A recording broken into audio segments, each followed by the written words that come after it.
JMS recording studio मोहरा घाट खगड़िया नीम चौक चौसीमा वैशाली। गौवा में हला भेलौ टोला महला के चढ़ाबै छौ लगे जोगे बेटा खौकी के बेटी बेटा के खैलही लगवा कहै छौ सब डाइन गे जोगे बेटा खौकी के बेटी बेटा के खैलही लगवा कहै छौ सब डाइन गे गौवा में हला भेलौ टोला महला के चढ़ाबै छौ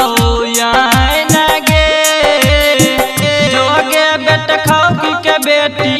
बेटा के खैलही लगवा कहै छौ सब डाइन गे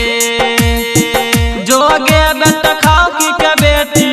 बेटा के खैलही लगवा कहै छौ सब डाइन गे। कंचन राज नीम चौक चौसीमा वैशाली। केतनो जे कहबी गेला बरी तहु कैन के कोयो नहीं देतौ माइन गे जोगे बेटा खौकी के बेटी बेटा के खैलही लगवा कहै छौ सब डाइन गे जोगे बेटा खौकी के बेटी बेटा के खैलही लगवा कहै छौ सब डाइन गे केतनो जे कहबी गेला बरी तहु कैन के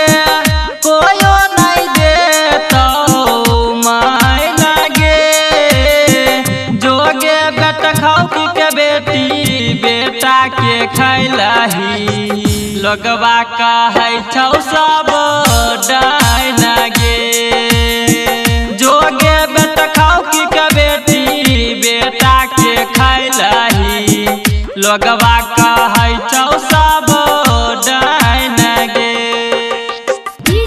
कंचन राज नीम चौक चौसीमा वैशाली। राजेश नीतीश कहौ सन साले लाछन राशि लागेलौ जाइन गे जोगे बेटा खौकी के बेटी बेटा के खैलही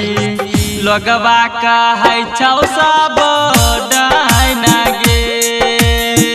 जोगे बेटा खौकी के बेटी बेटा के खैलही लगवा कहै छौ सब डाइन गे। राजेश नीतीश कहौ सन साले लाछन राशि लागेलौ जाइन गे जोगे बेटा खौकी के बेटी बेटा के खैलही लगवा कहै छौ सब डाइन गे जोगे बेटा खौकी के बेटी बेटा के खैलही लगवा कहै छौ सब डाइन गे गौवा में हला भेलौ टोला महला के चढ़ाबै छौ गे जोगे बेटा खौकी के बेटी बेटा के खैलही लगवा कहै छौ सब डाइन गे जोगे बेटा खौकी के बेटी बेटा के खैलही लगवा कहै छौ